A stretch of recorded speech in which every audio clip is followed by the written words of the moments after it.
Everybody, welcome back to another episode of Frank's Unsolicited Advice. And it's been a minute since I've been on this mic talking to you guys and talking to everybody. I've had a little bit of a block. Many things to talk about, but don't know how to narrow it down to get it down to where I can talk about a specific topic at one time. And I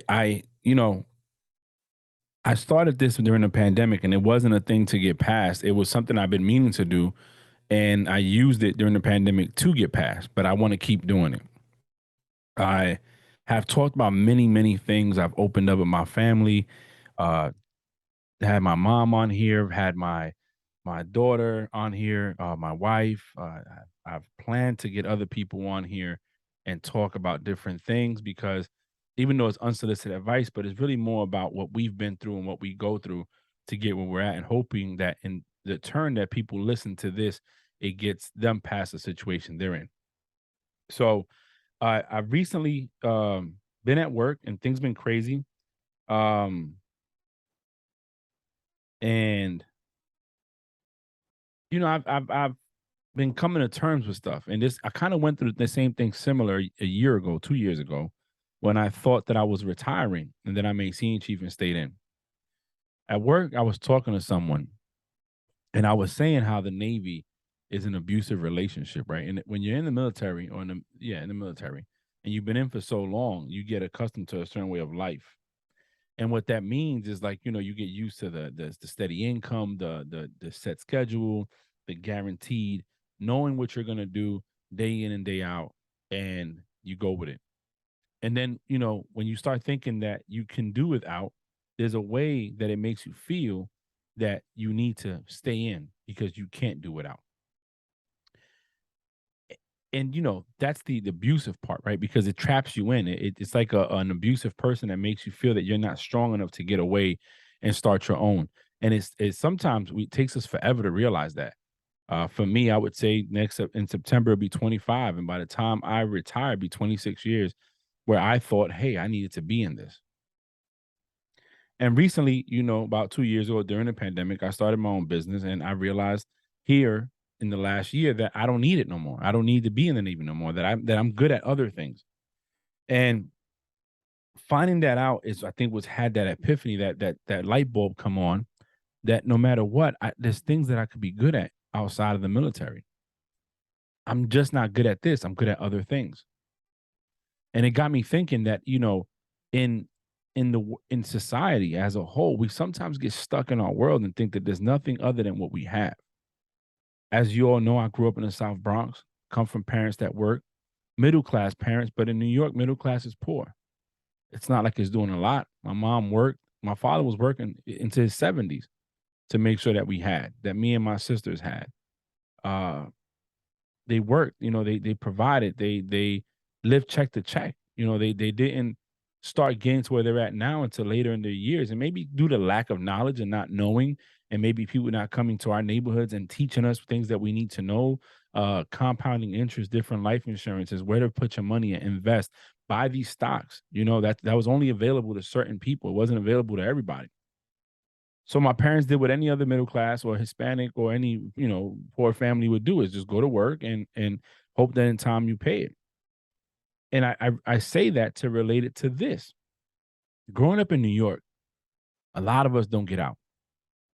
We don't. We get so wrapped up in the fast life, the conveniency, the things that we have, that we never look out of that bubble. We stay in it. We might travel. We might go to different places. Hey, we might save enough money up and take a trip out the country. But yet we don't ever want to leave. We know that there's better things out there and we don't leave.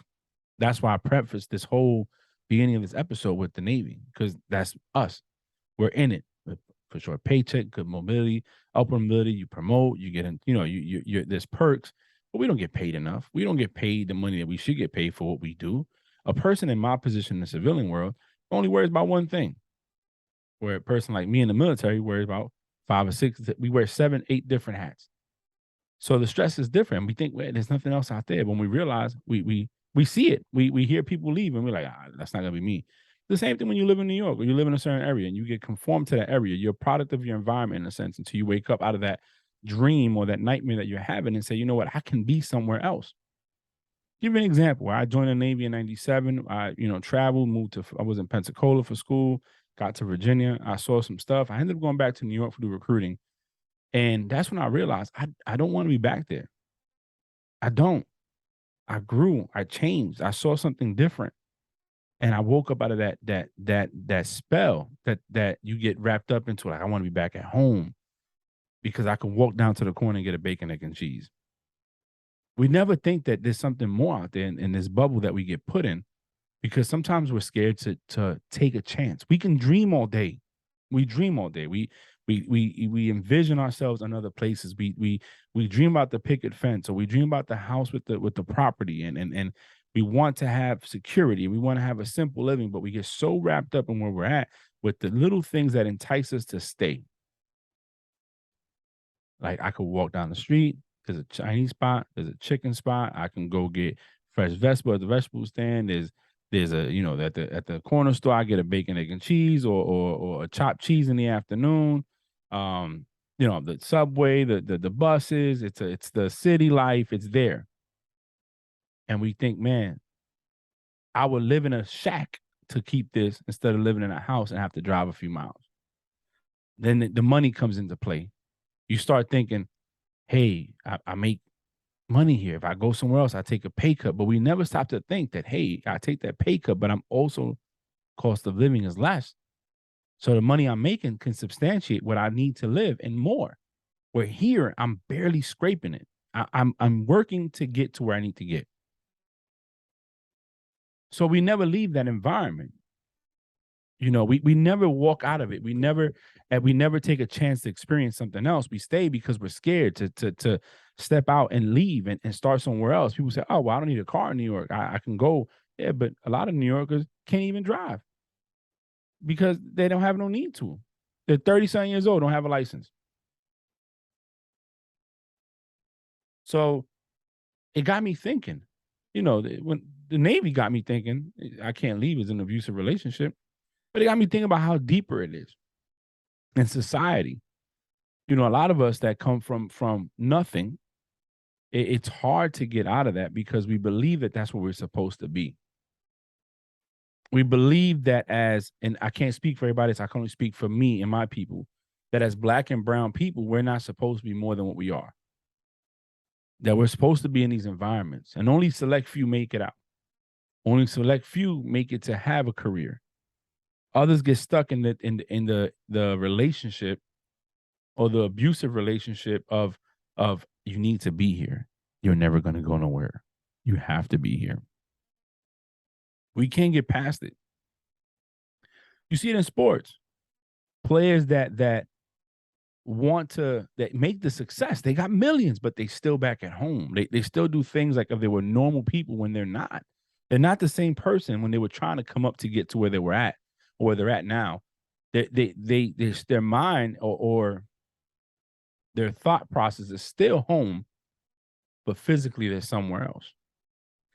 You take rappers that make it but still come home, and they want to be around and do what they saw growing up, people with money around, and you can't do that because envy and jealousy, and then people want what you got and they're willing to kill you for it, so you got to move.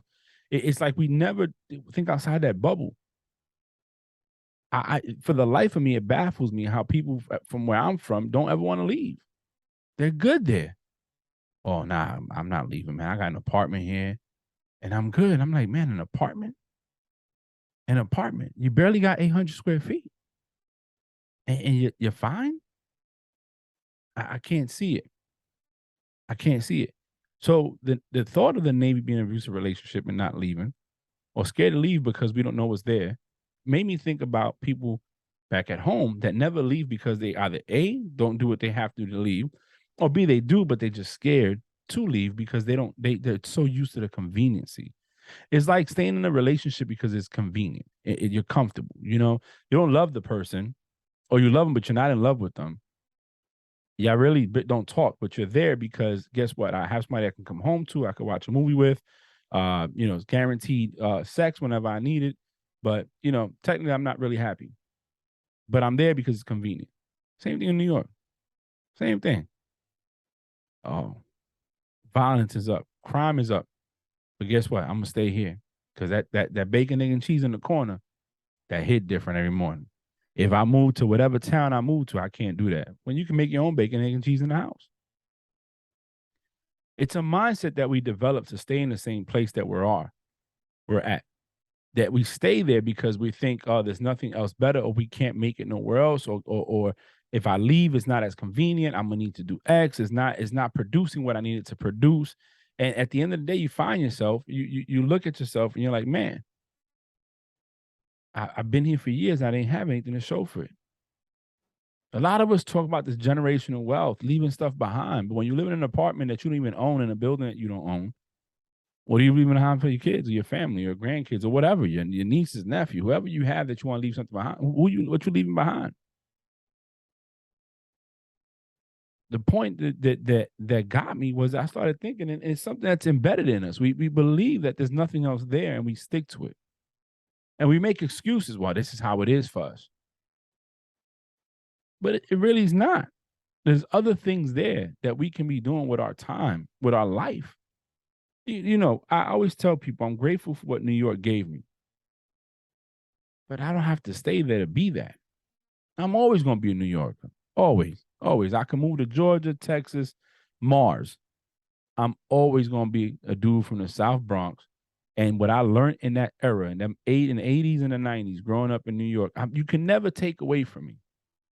But I don't have to stay there to be that. I go home and I'm like, man, I'm ready to get back to my house. I was telling my wife's from Brooklyn, and then we're like, yeah, we go, we visit. Nah, it's time to go. We ready to go. Probably the next day, I'm ready to go because I seen something different, and I got out the Twilight Zone, and I saw it, and now I'm out, and I'm like, I can't go back to that. I was stationed back up there 19, from 16 to 19. We lived in the Bronx for a little bit, then we moved up to West Point, and I'm still thinking like, man, why? I remember coming home, I had to drive around for hours to find a parking spot. And I thought, man, when I was down in VA in Pensacola, hell, I was in Bahrain, I I had a parking spot. I didn't have to worry about this. And it's because I didn't conform. I didn't stay. My reasons were different. I always knew what I wanted to be. But, I found myself not being that. I found myself saying, it's okay to leave. I took a chance. I didn't know. I got scared. 2 days before I was supposed to go to boot camp, I didn't want to go to boot camp. And I ended up going. Had good support. I had good friends, good family. They said, hey man, don't give up on this. You need to go. So I did. Supposed to be a 4-year deal. By the time I'm done 26 years later, I'm like, what happened to that 4-year deal? And maybe because I left one situation where you got wrapped up in and thought you can't leave, and I got wrapped up in another situation that made me feel too comfortable where I couldn't leave. Conveniency.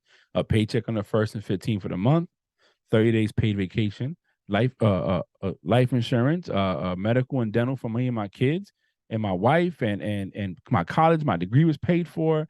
I traveled. I don't even own a passport now because everything I did was through the Navy. I traveled. Now I got to get a passport, and I haven't done it yet. Got a year left, roughly, before I retire, and I don't have a passport because you know what? I'm talking about this, and I did the same thing that some of the people back at home did, but I just did in the military. But it's not seen as the same thing because I was a career. I stayed in something for 26 years, and I'm getting a pension back, and I'm getting disability, and I've traveled, and I'm accomplished, and I made it. Yo, Frankie, you made it. You left. You're gone. Good. But it was the same thing that keeps some of the people back at home is what kept me in the Navy. Not knowing that I can do something different, not believing that there is something different, not understanding that guess what? Maybe I could have left after 5, 6, 8 years and been great. Or maybe this was my calling, but that's a whole nother episode.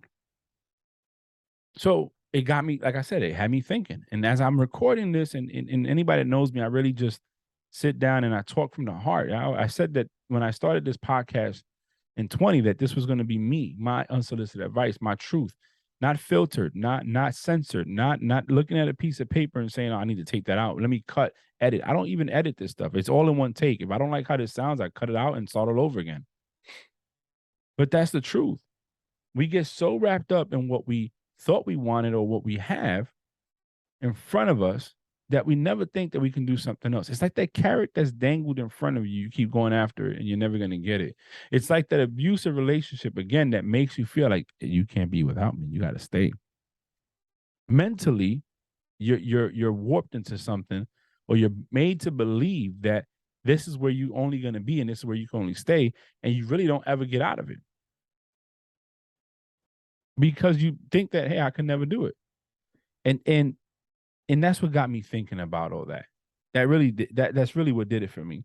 I just didn't know uh, how to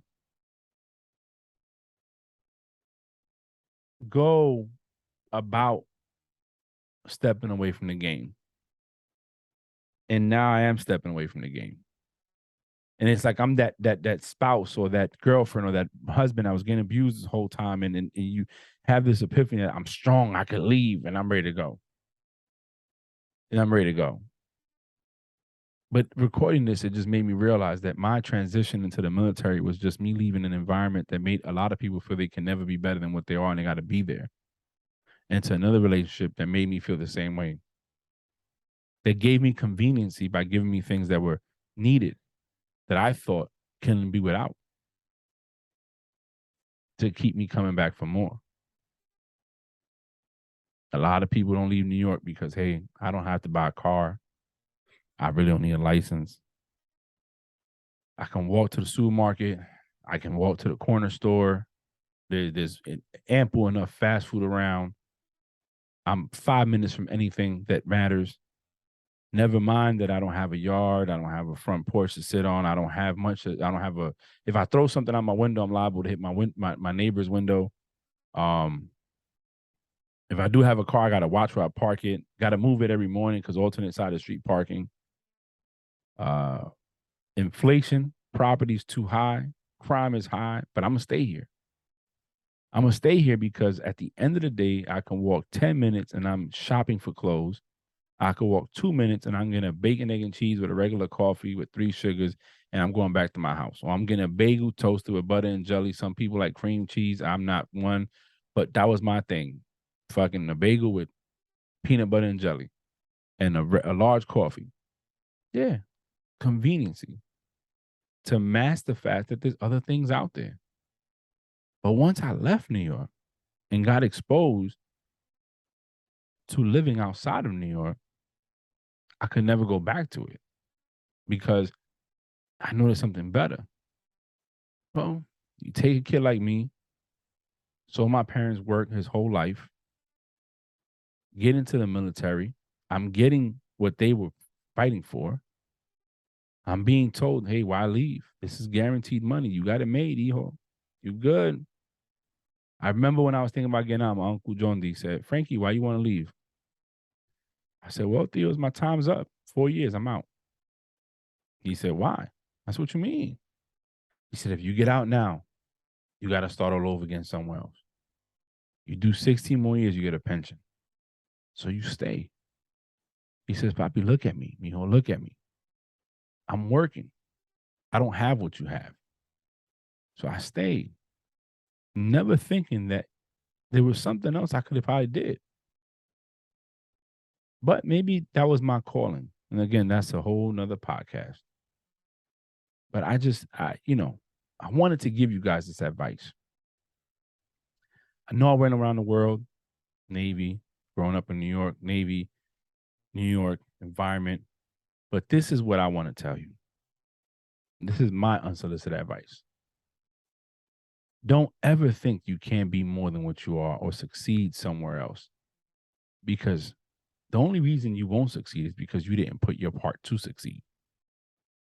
You are in control of what you can and cannot do.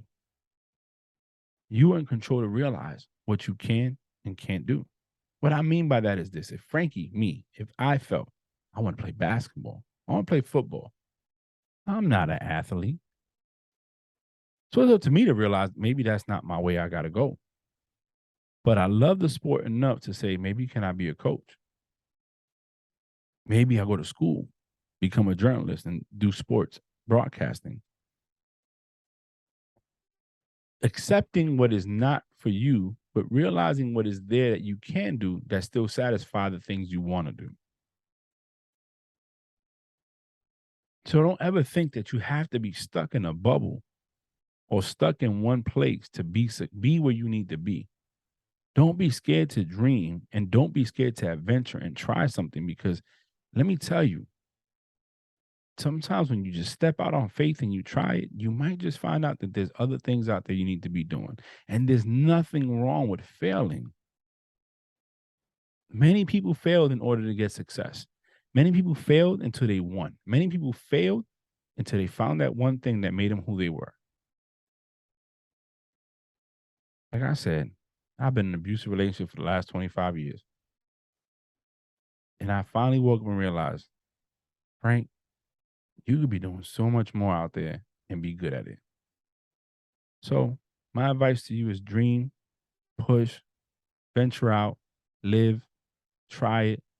If you don't fail, if you fail, keep trying. But if you succeed, keep doing it. And don't stop growing. Don't stay in an abusive relationship. Keep it moving. Believe that there's more out there than what you see, that there's more out there than what people think you should be, and you're going to be successful. Again, this is Frank's Unsolicited Advice, and this was Abusive Relationship.